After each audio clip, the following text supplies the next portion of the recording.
My name is Harper Bailey, and I'm 28 years old. 10 years ago, I was called the ugly duckling at my high school graduation. My beauty-obsessed family disowned me that same night because I refused to change my appearance. Last week, I received an invitation to my 10-year reunion, followed by an unexpected email from my estranged family. They have no idea how much the tables have turned. Before I tell you what happened at that reunion, let me know where you're watching from, and don't forget to subscribe if you want more stories about rising above adversity. I grew up in Wellesley, an affluent suburb just outside of Boston. Our house was a sprawling colonial with perfectly manicured lawns and a 3-car garage filled with luxury vehicles. From the outside, the Bailey family appeared perfect. But inside those pristine walls, appearance wasn't just important, it was everything.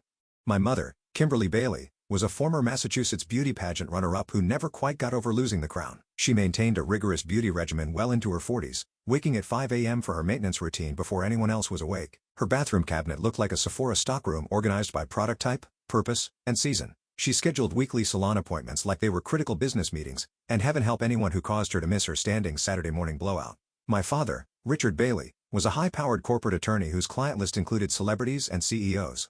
He wasn't as obviously obsessed with appearance as my mother, but he enforced the family image with an iron fist. Baileys present themselves with excellence, he would remind us before any public outing. His cologne collection cost more than most people's monthly rent, and he never left the house without a perfectly tailored suit, regardless of the occasion. Then there was my older sister, Madison.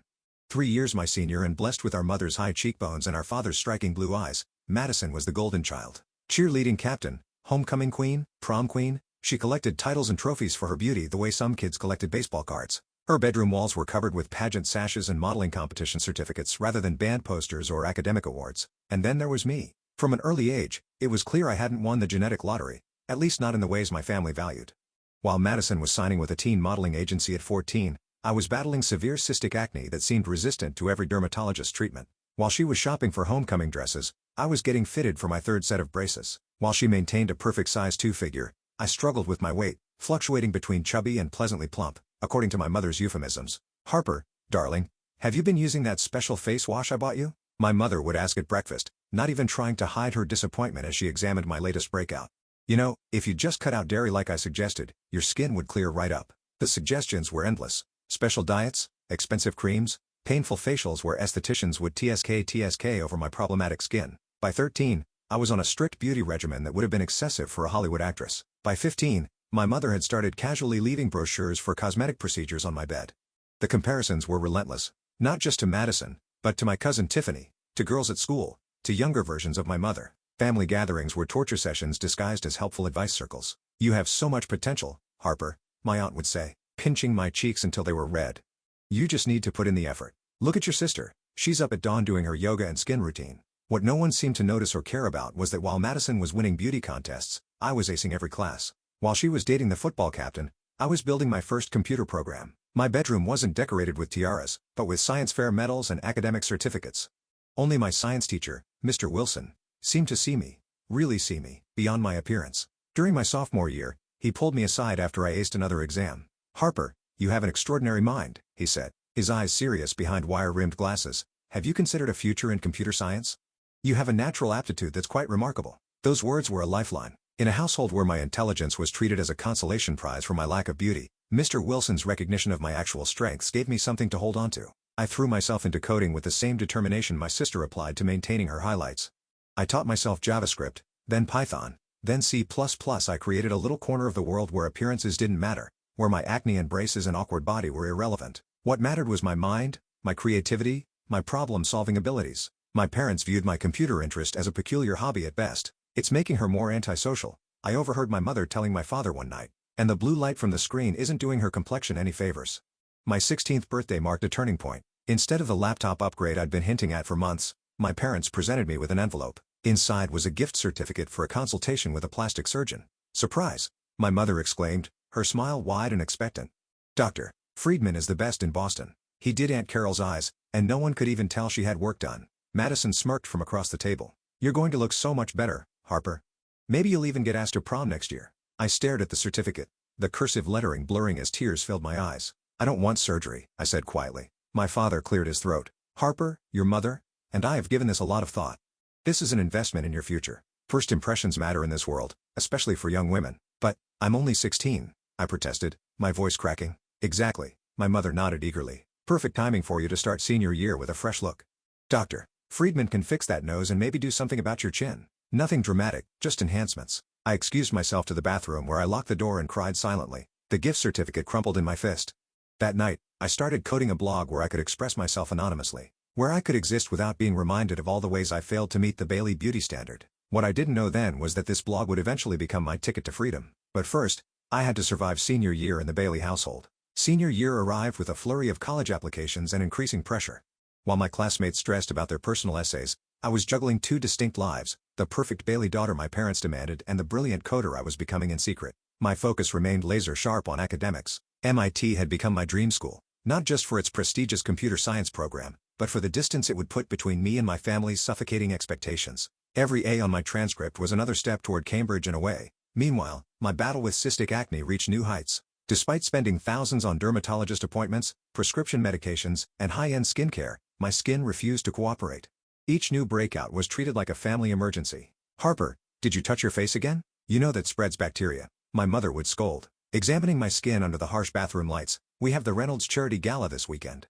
What am I supposed to tell people?" My sister Madison's friends had appointed themselves my unofficial tormentors at school. Led by Brooke Henderson, their favorite game was Harper Makeover, where they'd loudly discuss what procedures I needed while standing near my locker. "Definitely a nose job first," Brooke would announce, loud enough for nearby students to hear. But honestly, it might be easier to just start from scratch. Their laughter would echo down the hallway as I hunched deeper into my oversized sweater, trying to become invisible. My refuge became the computer lab during lunch periods. While others socialized in the cafeteria, I worked on my coding projects and maintained my anonymous blog, Code Girls. What had started as a digital diary had evolved into a respected resource for young coders.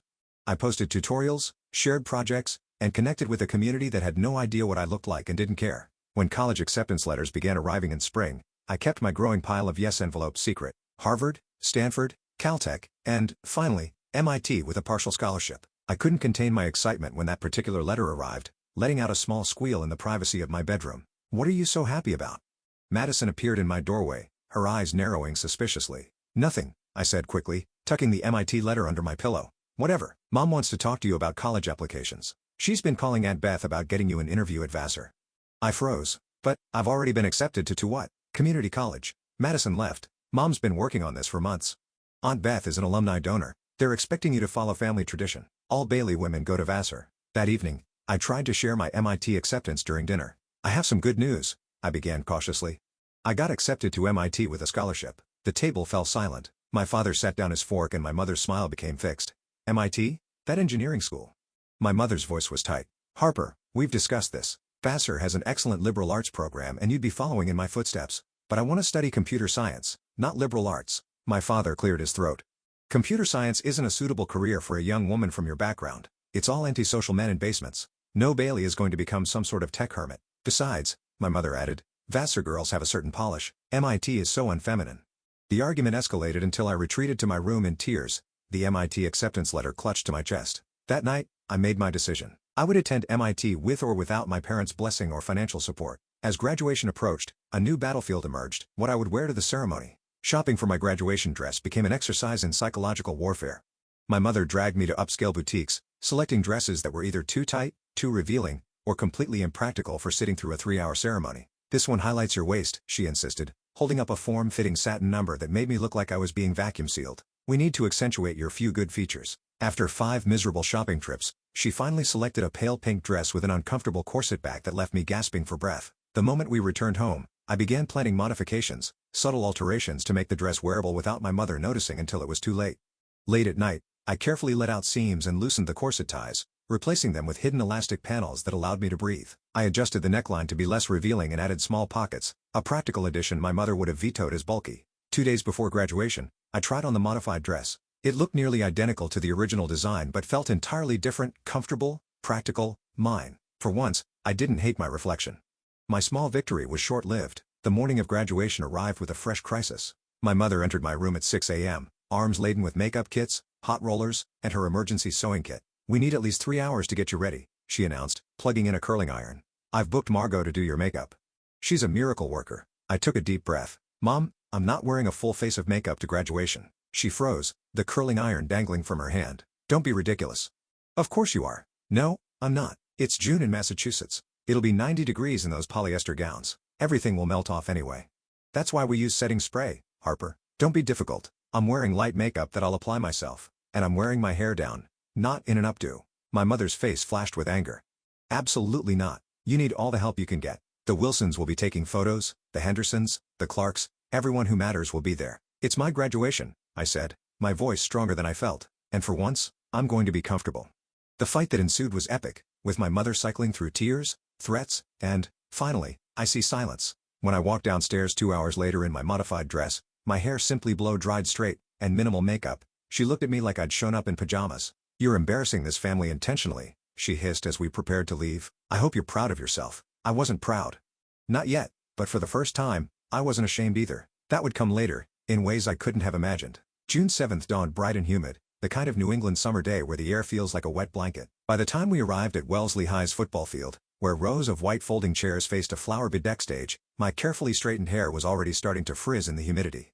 My father parked his Audi in the VIP section, a perk of his generous donations to the school's endowment fund. The Bailey family exited the vehicle like celebrities arriving at a premiere. My mother in a couture dress that cost more than some people's monthly mortgage, Madison in a designer sundress that somehow didn't wrinkle or show sweat, and my father in a lightweight summer suit that screamed old money. And then there was me, trailing behind them in my modified pink dress, already feeling the scrutiny of other families as they whispered and pointed the valedictorian with the unfortunate face, the smart Bailey girl who didn't inherit the good genes. We'll see you after the ceremony, my mother said stiffly as I prepared to join the other graduates. Try not to slouch during your walk across the stage. I took my assigned seat in the front row with the other honor students, painfully aware of the empty buffer space my classmates naturally created around me. Despite maintaining a 4.0 GPA and being named valedictorian, I remained a social pariah, too awkward, too focused on academics, too physically unappealing to be included. Principal Whitman began the ceremony with his standard platitudes about bright futures and new beginnings. I have listened, mentally rehearsing my valedictorian speech while scanning the crowd for Mr. Wilson, the only teacher who had truly supported me. I spotted him near the back, giving me a subtle thumbs up when our eyes met. When my name was called to deliver the valedictorian address, the applause was perfunctory at best. I approached the podium, adjusted the microphone with trembling hands, and began the speech I'd worked on for weeks, a thoughtful reflection on looking beyond superficial measures of success. True value isn't found in appearances or popularity, I said, my voice gaining strength, as I continued. It's found in the unique contributions each of us brings to the world. From the third row, I heard a distinct snicker, followed by a whispered comment that rippled through nearby graduates. Brooke Henderson's voice carried clearly. Is she seriously lecturing us about appearances? Someone get her a mirror. More laughter followed, and my cheeks burned. I stumbled over my next few sentences but forced myself to continue, even as I noticed my mother's pinched expression of disappointment from the family section. After the ceremony, as graduates hugged and families took photos, I stood awkwardly by the stage, clutching my diploma. The professional photographer approached, looking slightly uncomfortable. Bailey family photo? He asked, checking his list. I've already taken your sister's individual portraits. Your mother pre-booked a family session. I followed him to where my family waited under a flowering dogwood tree. Madison was already posing, my mother adjusting her hair and suggesting angles to the photographer. There you are, my father said without enthusiasm. Let's get this done quickly. We have guests arriving at the house soon. The photo session was excruciating. The photographer kept suggesting different poses and angles, clearly struggling to find a flattering way to capture me. Maybe tilt your chin down a bit more, he suggested kindly. And let's have you stand slightly behind your sister. For heaven's sake, just Photoshop it later, my mother muttered, loud enough for me to hear. By the time we arrived at our home for the graduation party, caterers were setting up an elaborate spread in our backyard. Crystal champagne flutes sparkled on white-clothed tables, and arrangements of pale pink peonies and white roses decorated every surface. The Bailey graduation celebration was the social event of the season, and my mother had spared no expense, not for me, but for the impression it would make. I changed into the party dress my mother had selected, another uncomfortable choice with too tight seams and an unflattering neckline. As guests began to arrive, I stood dutifully by the entrance, accepting congratulations with a practiced smile while my parents showcased Madison to their friends. Harper got into MIT. I overheard my father telling his law partner, making it sound like a curious footnote rather than an achievement. Full ride, he added, though my scholarship only covered tuition, not living expenses, a detail I hadn't corrected since I still hadn't told them I'd accepted. As the party progressed, I retreated to a quiet corner of the patio, nursing a glass of sparkling water. From my vantage point, I could see Madison holding court near the pool, surrounded by her friends and my parents' business associates. She was showing something on her phone that was causing uproarious laughter. Curious and concerned, I edged closer, staying behind a large potted palm. With growing horror, I realized she was showing my graduation photos, unflattering shots taken during my walk across the stage and speech. Look at this one, she giggled, swiping to another image. The photographer sent Mom the raw files. He said even he couldn't make her look good. Brooke Henderson leaned in, her perfect teeth flashing in a predatory smile. Oh my God, can you send me these? My cousin goes to Pendleton Prep and their valedictorian is gorgeous. The contrast would be hilarious. Already did. Madison smirked. I made a whole album called Ugliest Graduate. It's going viral in the Wellesley Prep group chat. The world seemed to tilt sideways. I backed away, bumping into a waiter who spilled champagne down my dress.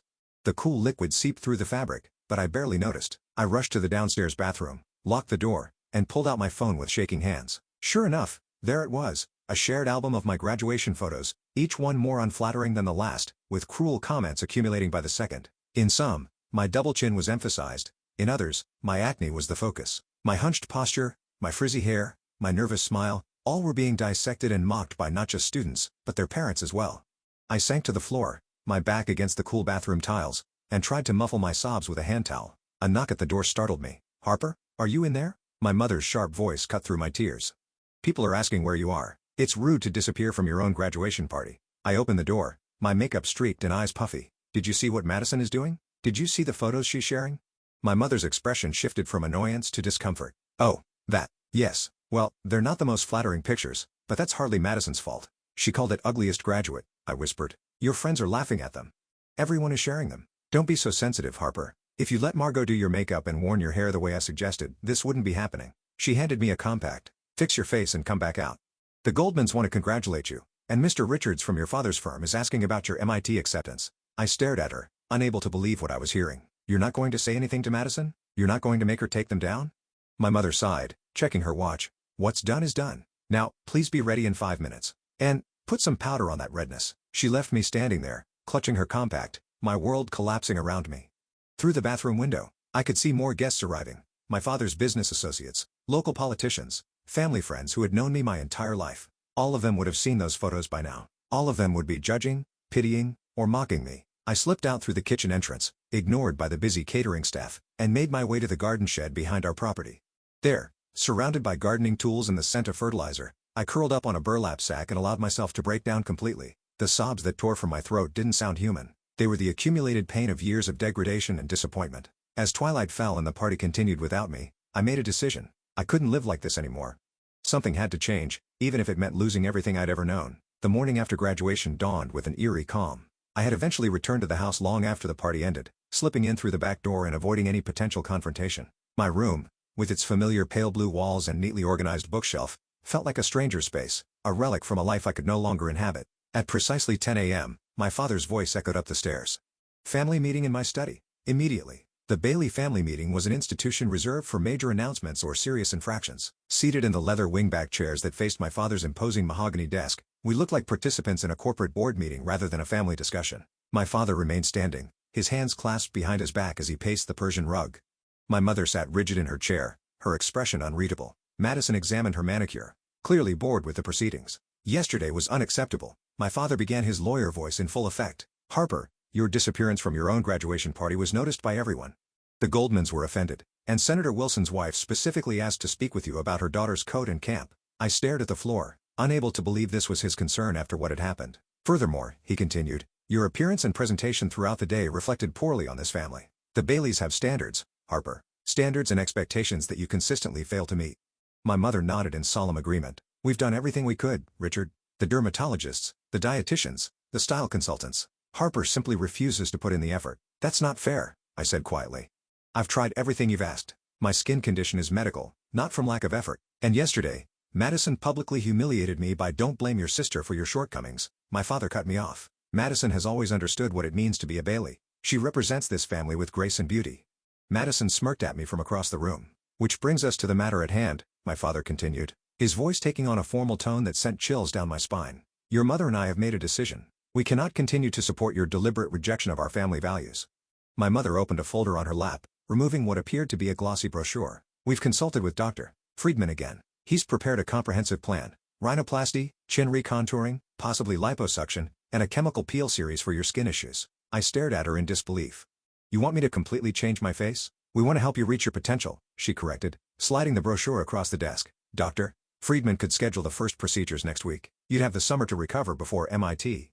If my father interjected, "You still insist on attending MIT rather than Vassar?" "That's another discussion entirely." The room seemed to shrink around me as the full implications became clear. This wasn't just about yesterday's humiliation or my appearance. This was an ultimatum.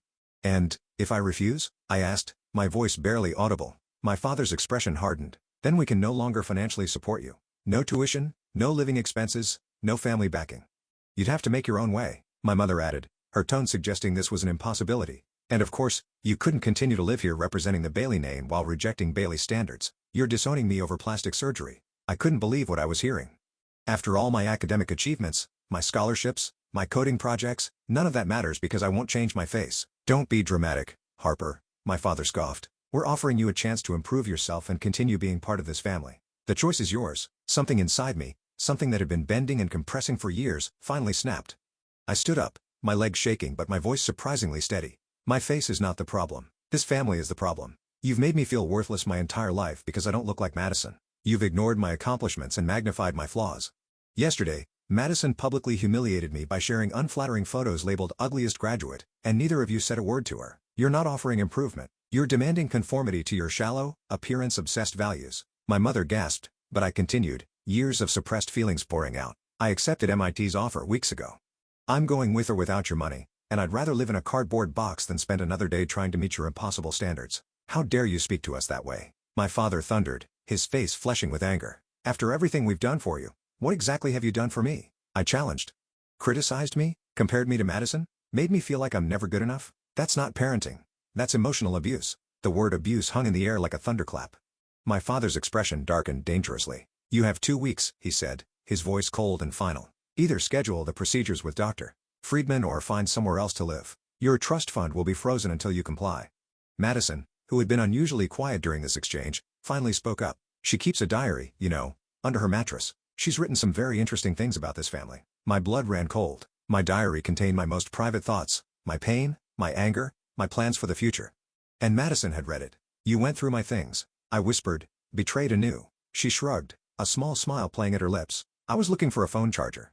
"It's not my fault you wrote such nasty things about Mom and Dad and me." My mother stood abruptly. "This conversation is over. We're leaving for the Hamptons this afternoon for the summer opening. Harper, you have 2 weeks to make your decision. I suggest you use the time wisely." They filed out of the study, leaving me alone with the plastic surgery brochure and the shattered remains of my family relationship. I returned to my room in a daze, pulling out my diary from its hiding place. Sure enough, several pages had been dog-eared, the entries where I'd vented my frustrations most bluntly.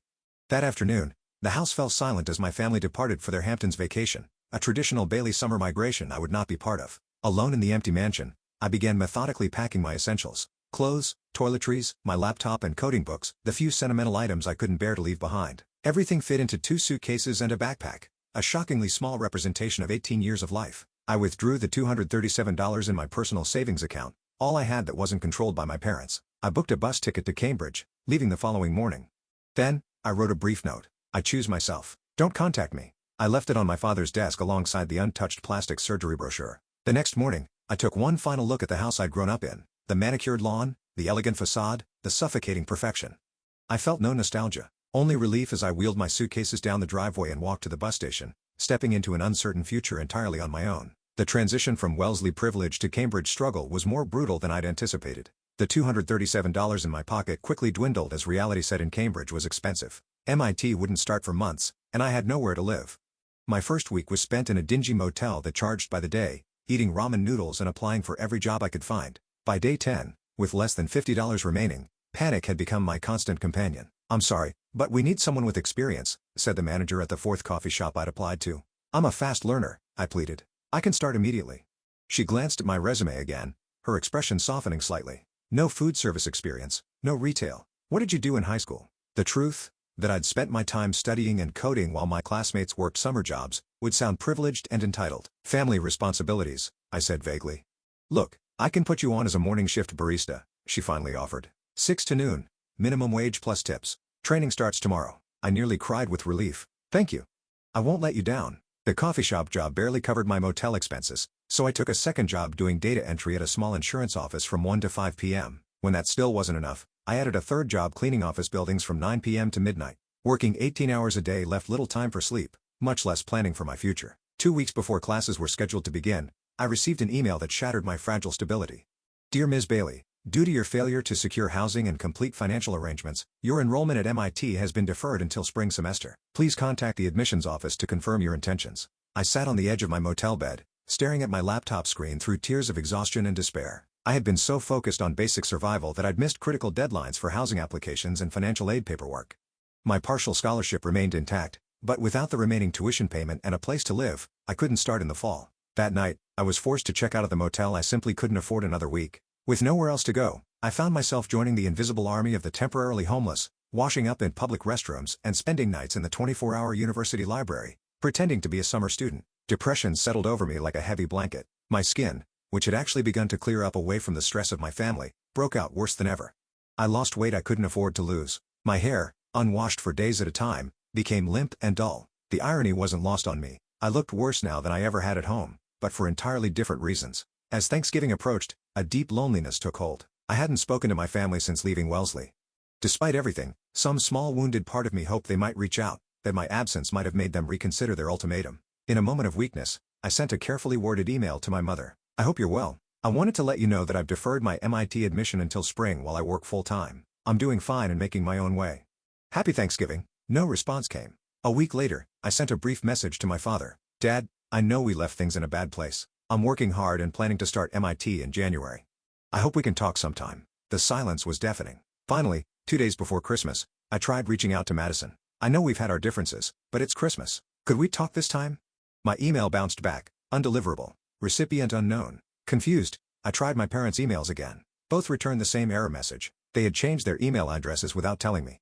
Complete disconnection. With shaking hands, I wrote a physical letter to our Wellesley address, pouring my heart onto the page. I didn't ask for money or even forgiveness, just acknowledgement that I existed. A week later, my letter returned to the coffee shop address I'd included as a return address. Stamped across the envelope in red ink, returned to sender, and no longer at this address.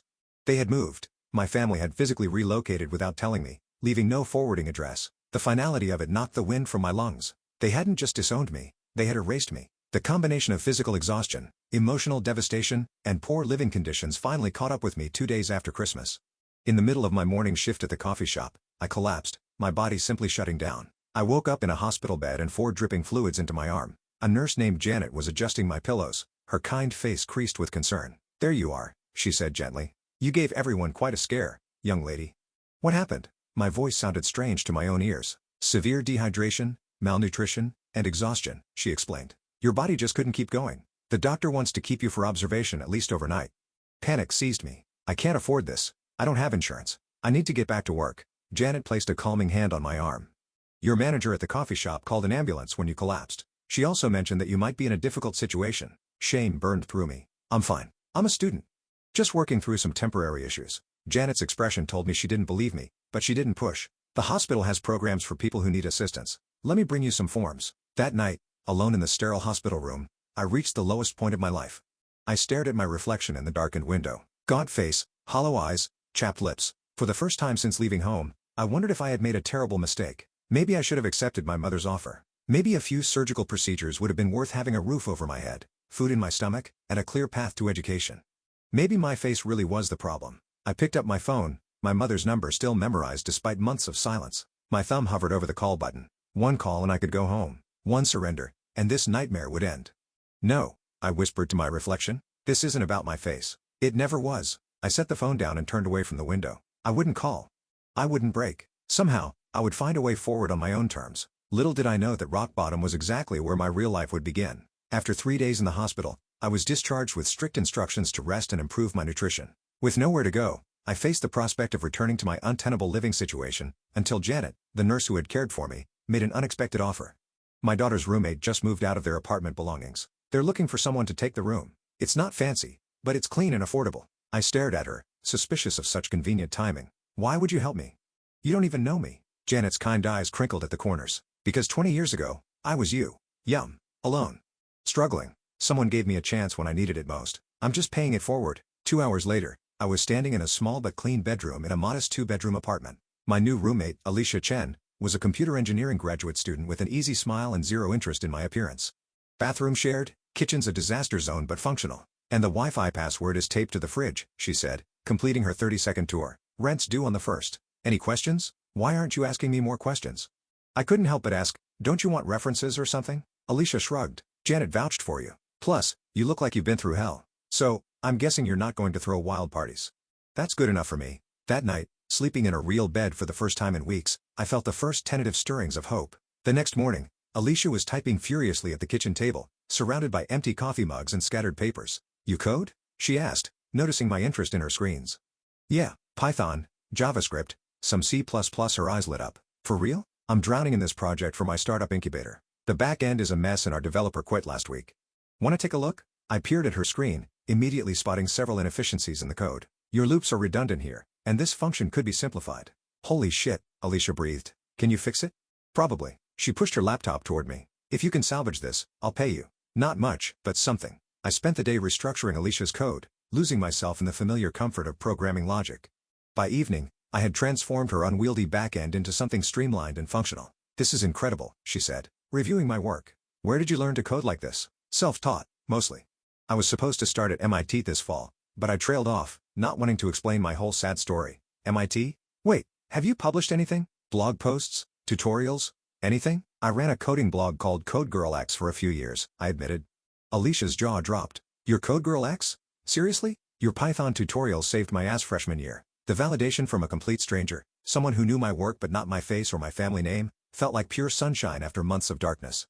"Our startup needs someone with your skills," Alicia continued. "It's just a small team working on an app for college students, but we have seed funding. It wouldn't be much at first, but I'll take it," I said immediately. The next few weeks brought rapid change. Alicia introduced me to her startup team who cared more about my coding abilities than my appearance.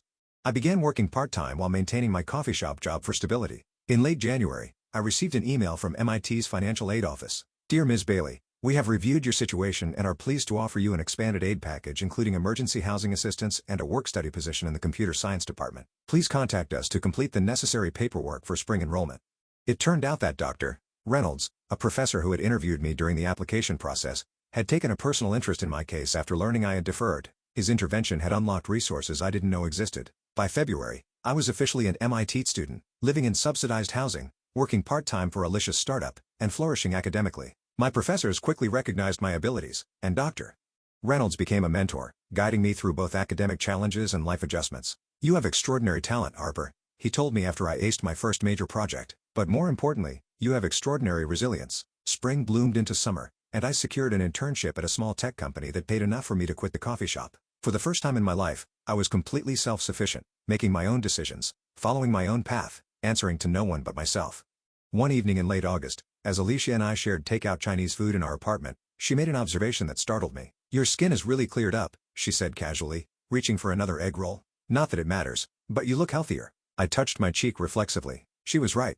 Months of reduced stress, regular meals, and adequate sleep had transformed my complexion. The severe acne that had been a source of family shame had faded to occasional minor breakouts. "I hadn't really noticed," I admitted. Alicia shrugged. "Like I said, doesn't matter. But it's interesting how much of that stuff is connected to stress and mental health, you know? My mom's a dermatologist, and she always says the worst thing for skin is a toxic environment." Her words hit me like a revelation. How much of my appearance had been a reflection of the toxicity I'd lived with? How much of my so-called ugliness had been manifested by the very people who claimed to want to fix it?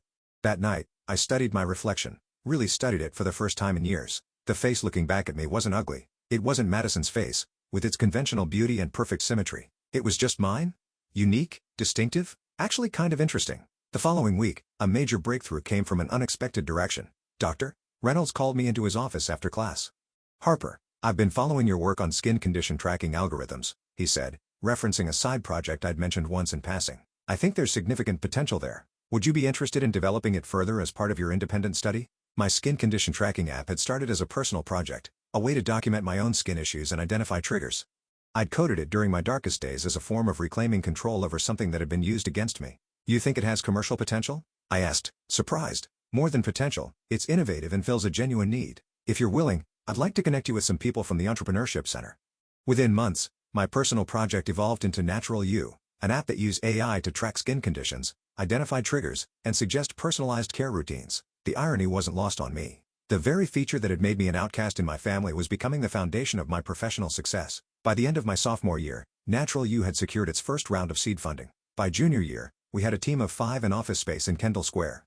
My appearance, once deemed my greatest liability, had become irrelevant to my day-to-day life. People saw my work, my intelligence, my creativity. They didn't fixate on my skin or my nose or my weight. I developed friendships with people who valued substance over style, depth over superficiality. I even started dating Thomas, a mechanical engineering student who found my mind more attractive than my gradually improving appearance.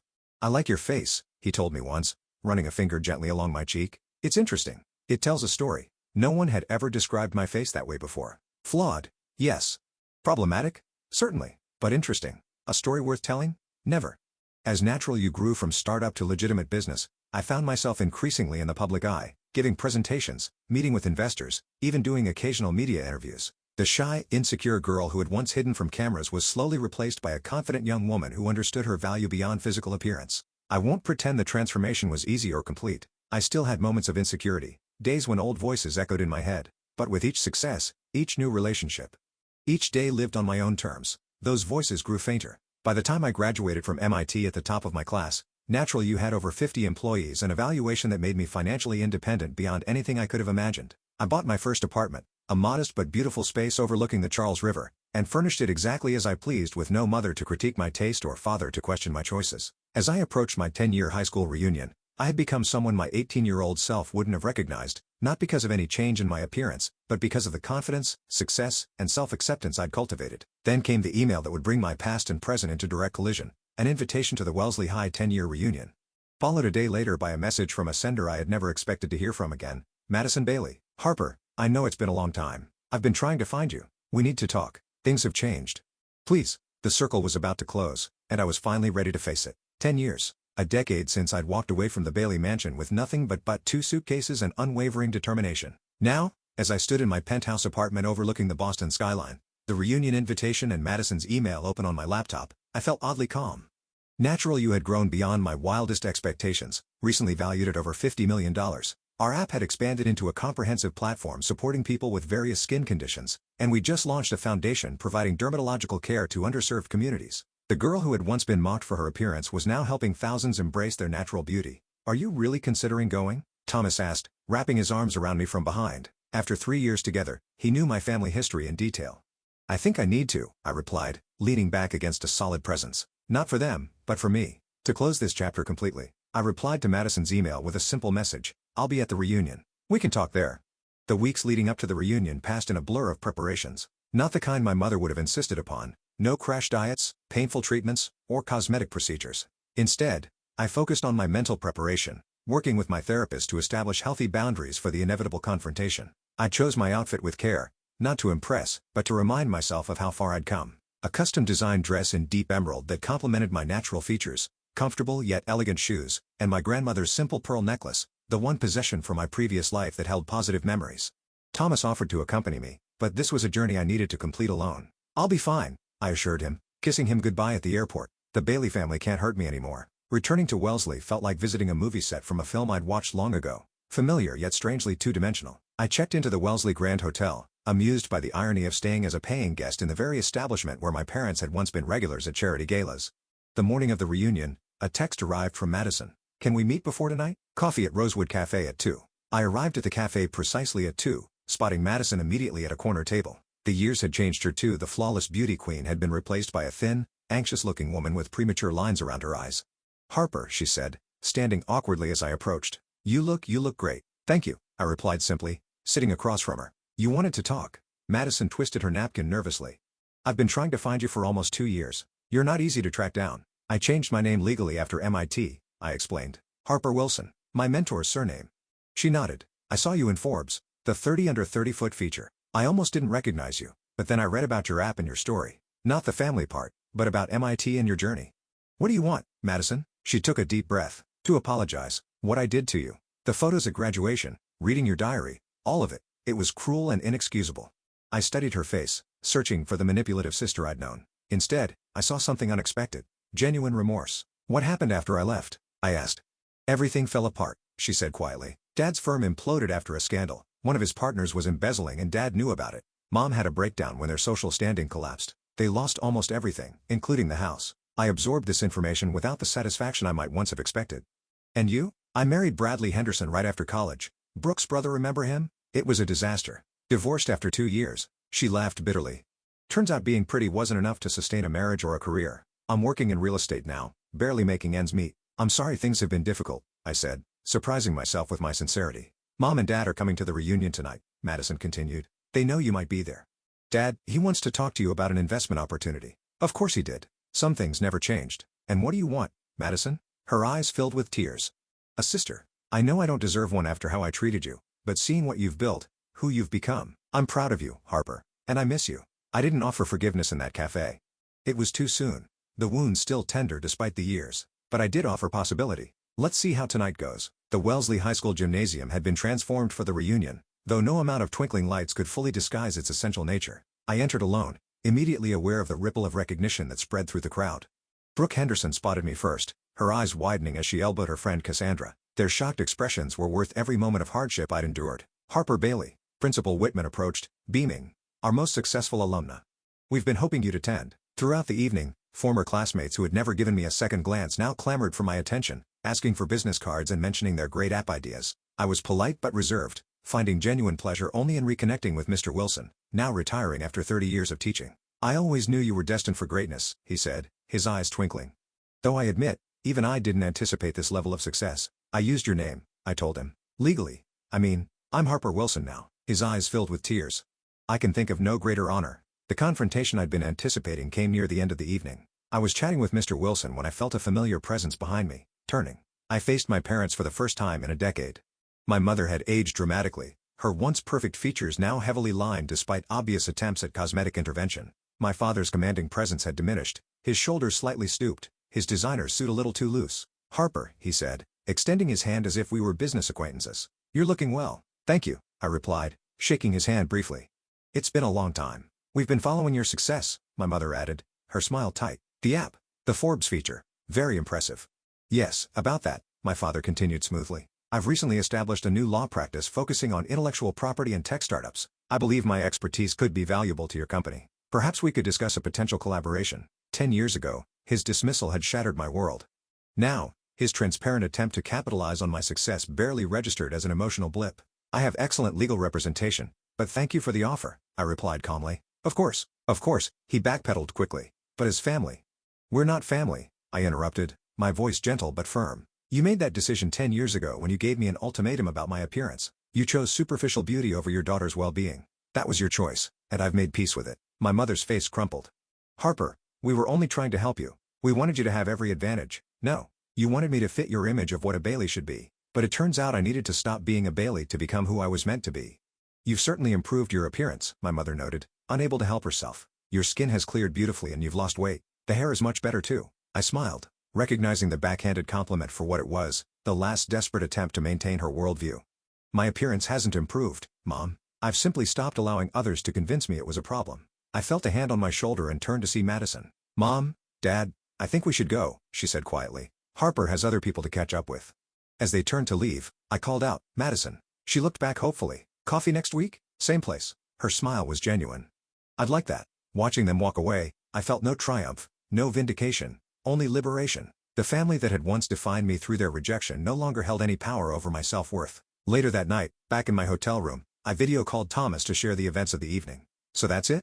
Chapter closed, he asked. I considered the question. Not closed, exactly. Rewritten. I'm open to having some kind of relationship with Madison.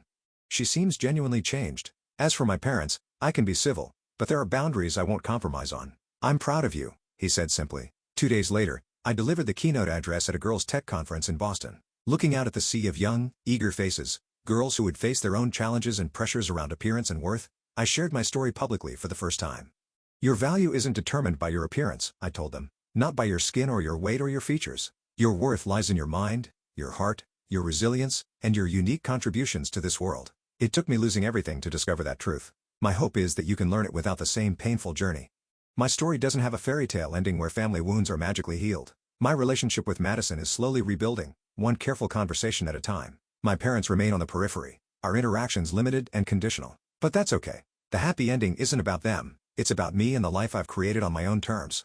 10 years ago, they called me the ugly high school graduate and disowned me for refusing to change my appearance. Today, I know that what they saw as my greatest flaw became the foundation of my greatest strength, the ability to see beyond the surface and value what truly matters. What about you? Have you ever had to choose between meeting others' expectations and being true to yourself? How did you handle it?